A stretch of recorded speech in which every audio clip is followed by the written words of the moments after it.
Good morning student. आज हम बात करेंगे हमारी पाठ्य पुस्तक आरोह का गद्य खंड का प्रथम अध्याय, जो कि कहानी सम्राट मुंशी प्रेमचंद के द्वारा लिखा गया है।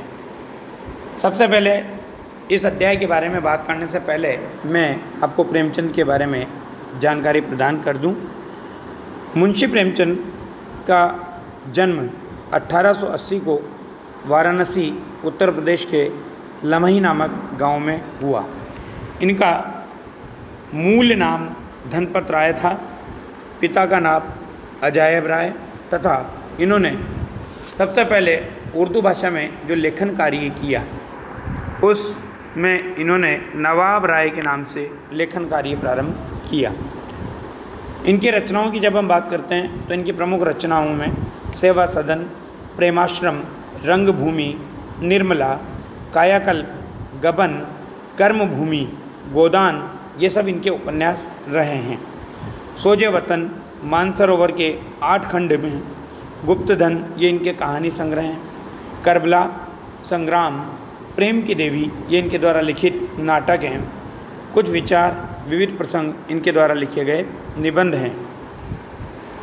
इन्होंने लगभग 300 से अधिक कहानियाँ लिखी है, इसलिए इनको कहानी सम्राट भी कहा जाता है। इनकी मृत्यु सन 1936 में हुई। प्रेमचंद हिंदी कथा साहित्य के शिखर पुरुष माने जाते हैं। कथा साहित्य के इस शिखर पुरुष का बचपन बहुत अभावों में बीता। स्कूली शिक्षा पूरी करने के बाद पारिवारिक समस्याओं के कारण जैसे तैसे इन्होंने बीए तक की पढ़ाई की। अंग्रेजी में एमए करना चाहते थे, लेकिन इनको अपने जीवन यापन के लिए अभावों के कारण नौकरी करनी पड़ी। सरकारी नौकरी मिली भी, लेकिन महात्मा गांधी के असहयोग आंदोलन में सक्रिय भूमिका निभाने के कारण इनको उस सरकारी नौकरी से त्यागपत्र देना पड़ा। राष्ट्रीय आंदोलन से जुड़ने के बावजूद इनका लेखन कार्य निरंतर सुचारू चलता रहा।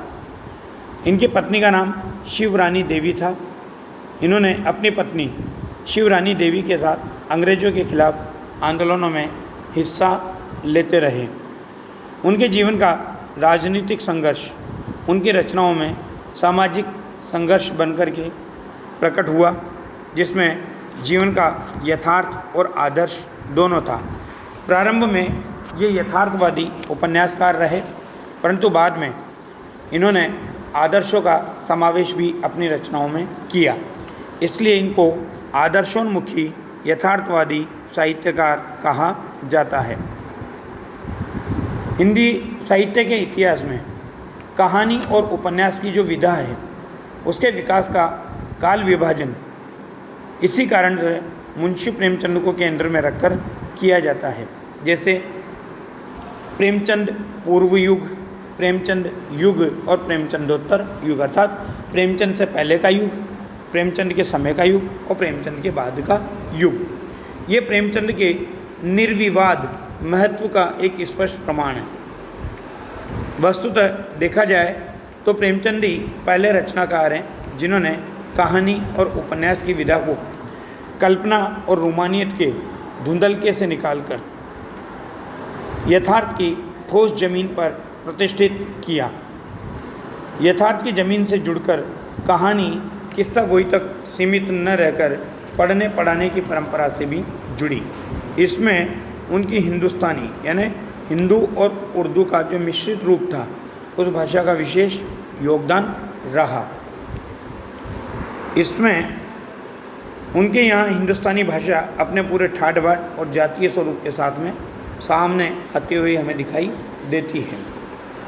उनका आरंभिक कथा साहित्य की जब हम बात करते हैं तो आरंभिक कथा साहित्य कल्पना, संयोग और रोमानियत के ताने बाने से बुना गया है, लेकिन एक कथाकार के रूप में, एक कहानीकार के रूप में उन्होंने लगातार विकास किया और पंच परमेश्वर जैसी कहानी तथा सेवा सदन जैसे उपन्यास के साथ सामाजिक जीवन को कहानी का आधार बनाने वाली यथार्थवादी कला के ये अग्रदूत के रूप में सामने आए। यथार्थवाद के भीतर की आदर्शोन्मुख यथार्थवाद से आलोचनात्मक यथार्थवाद की विकास यात्रा प्रेमचंद ने पूर्ण की है। आदर्शोन्मुख यथार्थवाद स्वयं उन्हीं की गढ़ी हुई संज्ञा है। ये कहानी और उपन्यास के क्षेत्र में किए गए उनके ऐसे रचनात्मक प्रयासों पर लागू होती है जो कटु यथार्थ का चित्रण करते हुए, मतलब जो जीवन का कठोर यथार्थ है, उस कठोर यथार्थ का चित्रण करते हुए भी समस्याओं और अंतर विरोधों को अंततः एक आदर्शवादी और मनोवांछित समाधान तक पहुंचा देती है। सेवा सदन, प्रेमाश्रम आदि उपन्यास और पंच परमेश्वर, बड़े घर की बेटी, नमक का दारोगा आदि कहानियाँ ऐसी ही हैं। बाद की उनकी रचनाओं में यह आदर्शवादी प्रवृत्ति कम होती गई और धीरे धीरे वे ऐसी स्थिति तक पहुँचते हैं जहाँ जीवन की कठोर वास्तविकता को प्रस्तुत करने में ये किसी तरह का समझौता करते हुए दिखाई नहीं देते। गोदान उपन्यास और पूस की रात, कफन आदि कहानियाँ इसके सुंदर उदाहरण हैं। यहाँ पर जो कहानी आपको दी गई है, प्रस्तुत की गई है, जिसका शीर्षक नमक का दारोगा है, इसका प्रथम प्रकाशन 1914 ईस्वी में किया गया और ये प्रेमचंद की सबसे चर्चित कहानी रही, जिसे आदर्शोन्मुख यथार्थवाद के एक सर्वश्रेष्ठ मुकम्मल उदाहरण के रूप में देखा जा सकता है। कहानी में ही आए हुए एक मुहावरे को लेते हैं तो ये धन के ऊपर धर्म की जीत की कहानी है। धन और धर्म को हम क्रमशः सद्वृत्ति और असद्वृत्ति, यानी अच्छी आदत और बुरी आदत, बुराई और अच्छाई, असत्य और सत्य इत्यादि भी कह सकते हैं। कहानी में इनका प्रतिनिधित्व क्रमशः पंडित अलोपीदीन और मुंशी बंशीधर नामक पात्रों ने किया है। ईमानदार कर्मयोगी मुंशी बंशीधर को खरीदने में असफल रहने के बाद इस कहानी में पंडित अलोपीदीन अपने धन की महिमा का उपयोग करके उन्हें नौकरी से मुअत्तल करा देते हैं, अर्थात नौकरी से निकलवा देते हैं। लेकिन अंत सत्य के आगे उनका सिर झुक जाता है। वे सरकारी महकमे से बर्खास्त हुए बंशीधर को बहुत ऊंचे वेतन और भत्ते के साथ अपनी सारी जायदाद का स्थायी मैनेजर नियुक्त कर देते हैं और गहरे अपराध बोध से भरी हुई वाणी में अंत में निवेदन करते हुए दिखाई देते हैं। और क्या कहते हैं कि परमात्मा से यही प्रार्थना है कि वह आपको सदैव वह नदी के किनारे वाला बेमुरव्वत उदंड किंतु धर्मनिष्ठ दारोगा बनाए रखे। कहानी के इस अंतिम प्रसंग से पहले तक की समस्त घटनाएं प्रशासनिक और न्यायिक व्यवस्था में जो भ्रष्टाचार व्याप्त है, उस व्याप्त भ्रष्टाचार तथा उस भ्रष्टाचार की व्यापक सामाजिक स्वीकार्यता को अत्यंत साहसिक तरीके से हमारे सामने उजागर करते हुए दिखाई देती है। ईमानदार व्यक्ति के अभिमन्यु के समान निहत्थे और अकेले पड़ते जाने की यथार्थ तस्वीर इस कहानी की बहुत बड़ी खूबी हमें दिखाई देती है। किंतु प्रेमचंद इस संदेश पर कहानी को ख़त्म नहीं करना चाहते, क्योंकि उस दौर में वे मानते थे कि ऐसा यथार्थवाद हमको निराशावादी बना देता है। मानव चरित्र पर से हमारा विश्वास उठ जाता है, हमको चारों तरफ बुराई ही बुराई नज़र आने लगती है। उपन्यास शीर्षक निबंध से इसलिए कहानी का अंत सत्य की जीत के साथ मुंशी प्रेमचंद के द्वारा किया गया है। ये इस कहानी की समृद्धि जो मैंने आपको बताई कि दो पात्र हैं, बंशीधर और अलोपीदीन। बंशीधर ईमानदार, सत्यनिष्ठ, कर्तव्यनिष्ठ, सत्यपरायण दारोगा हैं, जबकि अलोपीदीन शहर के प्रतिष्ठित जमींदार हैं जो अपने धन और अपनी अनन्य वाचालता के आधार पर सबको अपना धन का और अपना गुलाम बनाकर छोड़ते हैं, परंतु उनका धन और अनन्य वाचालता बंशीधर पर अपनी मोहिनी का प्रभाव नहीं डाल पाते। बंशीधर की नौकरी नमक के विभाग में लगती है और वो पंडित अलोपीदीन को गिरफ्तार कर लेते हैं कालाबाजारी के अपराध में। जब कालाबाजारी के अपराध में गिरफ्तार कर लेते हैं तब पंडित जी न्याय व्यवस्था के सभी अधिकारियों और कर्मचारियों को अपने पैसों के बल पर खरीद लेते हैं। बंशीधर के पक्ष में कोई भी नहीं होता। कोर्ट से अलोपीदीन जी बरी हो जाते हैं और बंशीधर को नौकरी से निकाल दिया जाता है। परंतु बंशीधर को संसार का एक खेदजनक विचित्र अनुभव होता है कि संसार में न्याय नीति सब लक्ष्मी के खिलौने हैं। ये बड़े बड़े पदों पर बैठे लोग, ढीले चोंगे पहनने वाले बड़े बड़े अधिकारी वर्ग, ये सब क्या हैं? पैसों के गुलाम हैं। इनमें एक भी सच्चा आदर का बात नहीं है और वो बंशीधर का सम्मान करने के लिए पहुंच जाते हैं, क्योंकि इस समाज में बंशीधर जैसे लोग बहुत कम देखने को मिलते हैं। तो पंडित जी का एक तरफ तो बेईमानी का स्वरूप दिखता है और एक तरफ मानवीय पुण्यों का, मानवीय गुणों का, मानवीय मूल्यों का सम्मान करने वाला स्वरूप दिखाई देता है। वो बंशीधर के यहाँ पर पहुँचते हैं और उस बंशीधर को अपनी जायदाद का स्थायी मैनेजर नियुक्त कर देते हैं। तो देखिए, इस प्रकार से ये कहानी है। प्रारंभ करते हैं कि जब नमक का नया विभाग बना और ईश्वर प्रदत्त वस्तु यानी नमक क्या है? ईश्वर प्रदत्त है। तो देखिए, ईश्वर प्रदत्त वस्तु के व्यवहार का निषेध हो गया तो लोग क्या करने लगे? चोरी छिपे इसका व्यापार करने लगे। अनेक प्रकार के छल और प्रपंचों का सूत्रपात हुआ, यानी छल कपट का सूत्रपात हुआ, छल कपट पैदा हुए।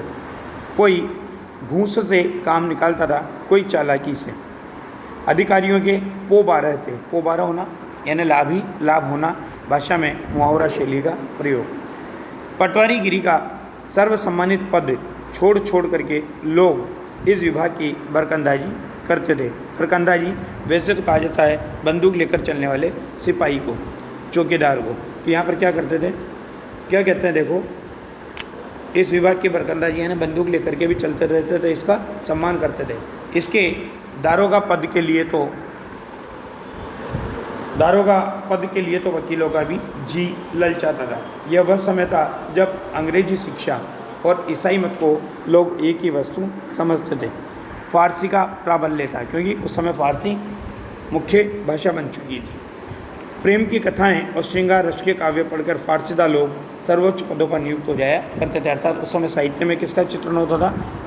मुख्यतः प्रेम की कथाओं का या श्रृंगार रस का चित्रण होता था। मुंशी बंशीधर भी जुलेखा की वीर कथा समाप्त करके मजनू और फराह दिए। प्रेम वृत्तांत को पढ़ के, नल और नील की लड़ाई को पढ़ के और अमेरिका के आविष्कार से अधिक की महत्व की बातें समझते हुए रोजगार की खोज में निकले। अब उसके बाद आगे अंडरलाइन कर लेना, ये पिता के व्यक्तित्व को बताया गया है कि पिता पुत्र को क्या शिक्षा देता है। ये महत्वपूर्ण भी है और प्रश्न भी बनता है, और कई बार इस गद्यांश की व्याख्या वाली बात और उस गद्यांश में से संबंधित 3 प्रश्न भी आपसे पूछे जाते हैं कि उनके पिता एक अनुभवी पुरुष थे। वो समझाने लगे, बेटा घर की दुर्दशा देख रहे हो, ऋण के बोझ से दबे हुए हैं, लड़कियां वो घास फूस की तरह बढ़ती चली जाती। यहाँ पर पिता का एक कथन लड़कियों के प्रति एक तरह से देखा जाए तो हीन मानसिकता का संकेत है, क्योंकि लड़कियां, अगर हम वैज्ञानिक दृष्टिकोण से देखें तो शारीरिक विकास तीव्र गति से प्राप्त होता है और लड़कियों की उम्र बहुत जल्दी बड़ी दिखाई देने लगती है। और पिता के भूमिका में पिता को क्या करना होता है? लड़की का विवाह करके अपनी जिम्मेदारी से मुक्त होना होता है, और जब तक पैसा नहीं है तो पुत्री का विवाह नहीं कर सकते। तो वो ये सारी बातें किसको समझा रहे हैं? बंशीधर को, कि मैं कगारे पर का वृक्ष हो रहा हूँ। कगारे पर का यानी किनारे का, कि मैं कब गिर पड़ूँ इसका कोई पता नहीं। अब तुम ही घर के मालिक मुख्तार हो। नौकरी में ओहदे की ओर ध्यान मत देना कि कोई सा पद मिले बस नौकरी कर लेना। यह तो पीर का मजार है। निगाह किस पर रखना? चढ़ावे और चादर पर, मतलब ऊपरी कमाई, रिश्वत, घूस पर। ऐसा काम ढूंढना जहाँ कुछ ऊपरी आय हो। मासिक वेतन तो पूर्णमासी का चांद है। जिससे क्या होता है? पूर्णमासी का चांद होता है, पूर्णिमा को संपूर्ण रूप में आपको दिखाई देता है, और अमावस्या के पक्ष में क्या होता है? धीरे धीरे कम होता हुआ अमावस्या को संपूर्ण गायब हो जाता है। ऐसे ही वेतन प्रारंभ के दिनों में मिलता है और महीने के अंत होते होते समाप्त हो जाता है। जो एक दिन दिखाई देता है और घटते घटते लुप्त हो जाता है। ऊपरी आय क्या होती है? बहता हुआ स्रोत, बहता हुआ झरना, जिससे सदैव प्यास बुझती है। वेतन मनुष्य देता है, इसी से उसमें वृद्धि नहीं होती। ऊपरी आमदनी किसको देन मानी जाती है यहाँ पर? ईश्वर। तो क्या कहते हैं? ऊपरी आमदनी ईश्वर देता है, इसी से उसकी बरकत होती है। बरकत यानी वृद्धि, बढ़ोतरी। तुम स्वयं विद्वान हो, तुम्हें क्या समझाऊं? इस विषय में विवेक की बड़ी आवश्यकता है। विवेक यानी समझदारी, कि मनुष्य को देखो, उसकी आवश्यकता को देखो और अवसर को देखो, उसके उपरांत जो उचित समझो करो। गरज वाले आदमी के साथ कठोरता करने में लाभ ही लाभ है, लेकिन बेगरज को दांव पर पाना जरा कठिन है। इन बातों को निगाह में बांध लो, यही मेरी जन्म भर की कमाई है। यहाँ तक आप अंडरलाइन कर लो, पूरा पैराग्राफ सबसे महत्वपूर्ण पैराग्राफ है। इतना सब कुछ उपदेश एक पिता अपने पुत्र को दे रहा है। अब एक पिता के दृष्टिकोण से देखें, एक पिता के दृष्टिकोण से देखें तो पिता के द्वारा इस प्रकार की शिक्षा कभी पुत्र को नहीं दी जाती, रिश्वत वगैरह लेने की, ईमानदारी से भटकने की, धर्म को छोड़ने की। लेकिन यहाँ पर एक पिता सामाजिक दृष्टिकोण से देखें तो अपनी आर्थिक आवश्यकताओं को देखते हुए क्या कर रहा है? ये गलत शिक्षा अपने पुत्र को प्रदान कर रहा है। इस उपदेश के बाद पिताजी ने आशीर्वाद दिया। वंशधर आज्ञाकारी पुत्र थे, अंडरलाइन करना, क्योंकि वंशधर के व्यक्तित्व के गुण पूछे जा सकते हैं। ये बातें ध्यान से सुनी और तब घर से चल खड़े हुए। इस विस्तृत संसार में उनके लिए अंडरलाइन करना, ये सब उनके चारित्रिक गुण आ रहे हैं। धैर्य अपना मित्र था, बुद्धि अपनी पथ प्रदर्शक थी और आत्मावलंबन ही अपना सहायक था। लेकिन अच्छे शगुन से चले थे, जाते ही जाते नमक के विभाग में दारोगा पद पर प्रतिष्ठित हो गए। वेतन अच्छा और ऊपरी आय का तो कोई ठिकाना ही नहीं था। वृद्ध मुंशी जी को सुख संवाद मिला तो फूले न समाये। फूले न समाना अंडरलाइन करना, मुहावरा शैली, अत्यधिक खुश होना। अब जैसे ही नौकरी मिली तो जिन महाजनों से कर्जा ले रखा था वो भी नरम पड़े। कलवार की आशा लता लहराई, कलवार की यानी उम्मीद। पड़ोसियों के हृदय में शूल उठने लगे। इस प्रकार से क्या हुआ? वंशीधर को नौकरी की प्राप्ति हो गई और पड़ोसियों के हृदय में शूल चुभने लगे। आज यहीं तक, धन्यवाद।